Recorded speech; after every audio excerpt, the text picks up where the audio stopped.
أهلا بكم في قناة نورس الكرادة. شكرا لكم للاشتراك، لا تنسوا إضافة الإعجاب. بسم الله الرحمن الرحيم.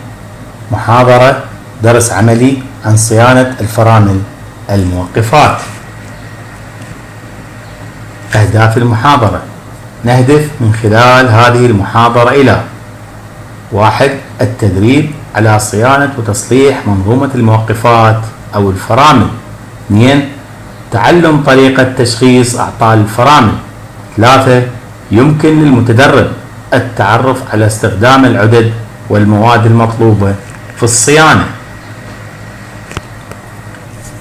وسائل السلامة: 1. إن زيت الفرامل مؤذي للعين والجلد، فسارع بغسل العين والجلد بالماء الوفير عند تعرضه لزيت الفرامل.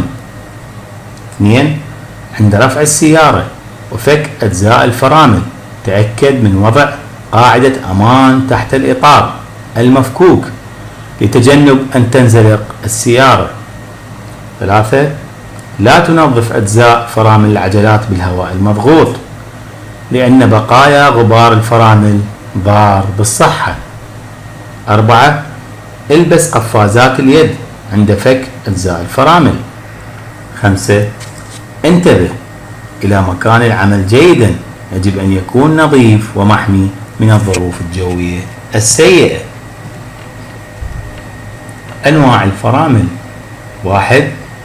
الفرامل الهيدروليكية، وهي النوع المعروف في أغلب السيارات وتعمل بضغط الزيت. 2. الفرامل الميكانيكية، وتوجد في جميع السيارات ويسمى الموقف اليدوي أو الهاند بريك. 3. الفرامل الهوائية، وتعمل بضغط الهواء وغالبا تستخدم في السيارات والآليات الثقيلة.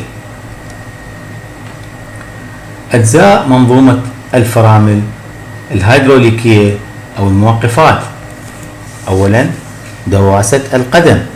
2. الاسطوانة الرئيسية الأمبار بريك. 3. المؤازر التخلخلي الباور بريك. 4. أنابيب توصيل الزيت.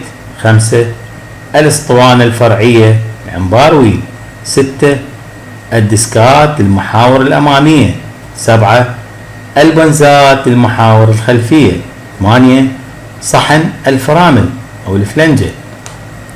ملاحظة: ستكون هذه المحاضرة عن أعطال منظومة الفرامل الهيدروليكية بسبب شيوعها في السيارات، وستكون هناك محاضرات عملية لاحقة عن باقي المنظومات. أهم الأعطال التي تحدث لمنظومة الفرامل الهيدروليكية: 1. استهلاك أو تآكل الديسكات أو البنزات بطانة الفرامل. 2. استهلاك الحلقات المطاطية للمكبس الداخلي لأسطوانة الفرامل الرئيسية أو الثانوية الخاصة بالعجلات. 3. استهلاك أو تآكل سطح صحن الفرامل الفلنجة. 4. عطل في المؤازر التخلخلي. 5. وجود تآكل أو فطور أو استهلاك في أنابيب توصيل زيت الفرامل. وبسبب كثرة العطلات وتفرع أسبابها وطرق تصليحها، سنقوم بمراجعة كل عطل وأسبابه وكيفية القيام بإصلاحه، وفي أكثر من فيديو في الدروس اللاحقة. نأتي على العطل الأول، وهو استهلاك أو تآكل الديسكات أو البنزات بطانة الفرامل. الأسباب: انتهاء العمر الافتراضي. 2. تعرضها للماء مباشرة وهي ساخنة. 3. تآكل واستهلاك الفلنجات وبالتالي تؤثر على الديسكات. المعالجة: تبديل الديسكات أو الفلنجات بأخرى جديدة، وسنشرح طريقة التبديل بالتفصيل.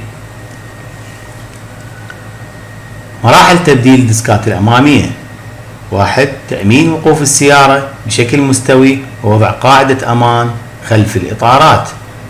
2. رفع السيارة ووضع مساند أسفلها بشكل مضبوط. 3. فتح الإطار ووضعه جانبا. 4.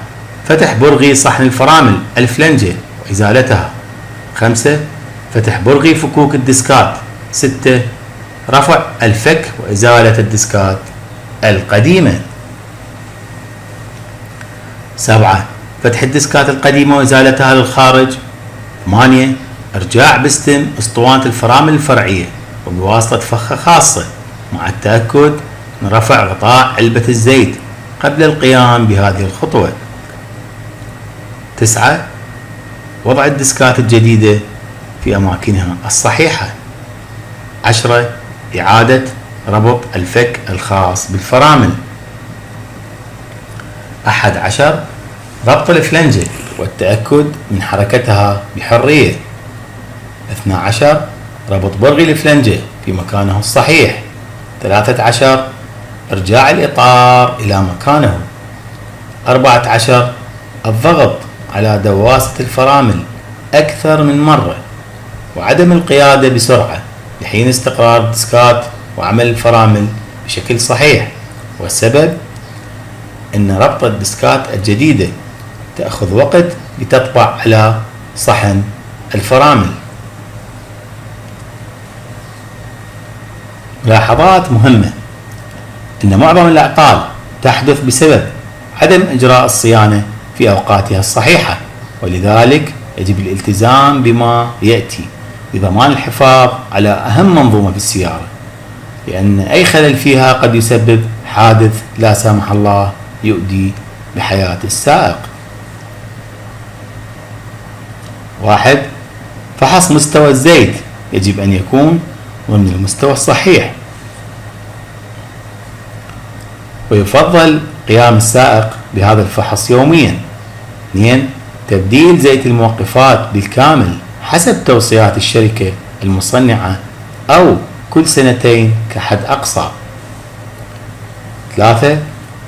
متابعة تبديل الديسكات أو البنزات في الوقت المناسب. 4. متابعة أي تسرب للزيت في الأنابيب أو أحد الأسطوانات. 5. عدم إهمال أي إشارة لوجود خلل في الفرامل. هنا صور وملاحظات للتوضيح. 1. في الشكل الطريقة الصحيحة لتعليق السيارة لإجراء الصيانة. 2.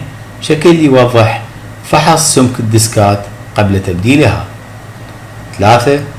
بشكل مجاور حساس استهلاك الديسكات في بعض السيارات، حيث عند الاستهلاك يؤشر ضوء في لوحة مقاييس السيارة أمام السائق للتنبيه.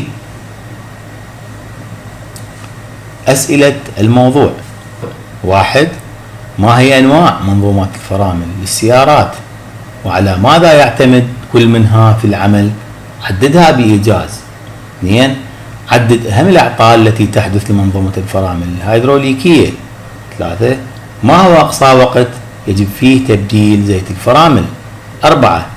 عدد أهم وسائل الأمان المطلوبة في صيانة الموقفات.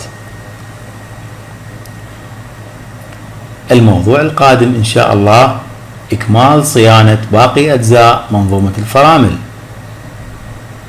وسنقوم بشرح الأسطوانة الرئيسية والأسطوانة الثانوية وكيفية صيانتهما.